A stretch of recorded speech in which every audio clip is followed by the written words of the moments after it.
We ran a ballot initiative in Massachusetts in November of 2008 that decriminalized the possession of marijuana.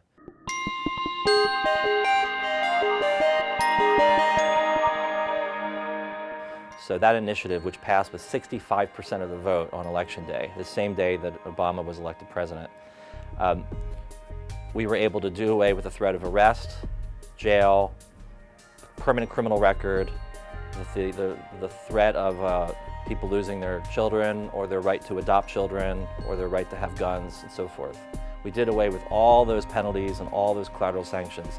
So now in Massachusetts, no matter how many times you're busted for under 1 ounce of marijuana, you only get a $100 ticket. You don't have to go to court. You don't need a lawyer. You pay it through the mail like you would a parking ticket. So that's been the law in Massachusetts since we passed it in November of 2008. So what that did is that inspired legislators in nearby states, and even all the way in Hawaii, which is as far as you can get from Massachusetts, it inspired legislators to say, well, heck, maybe we should do this too.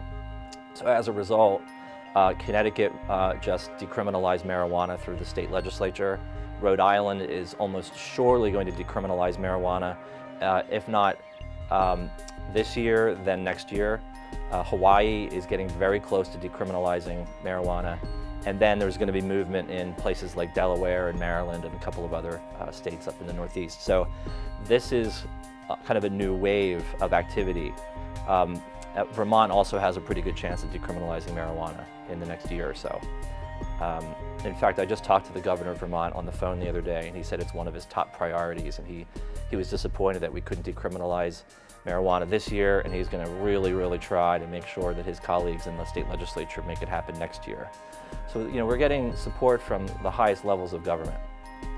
So I say this is a new wave of activity, but it's not replacing the medical marijuana wave, it's in addition to. So we sort of have this, our reforms are kind of moving on 3 parallel tracks. You have the decriminalization on the state level, you have medical marijuana on the state level, which usually gets a lot more play because we've had a lot more successes, and then there's actually ending marijuana prohibition on the state level.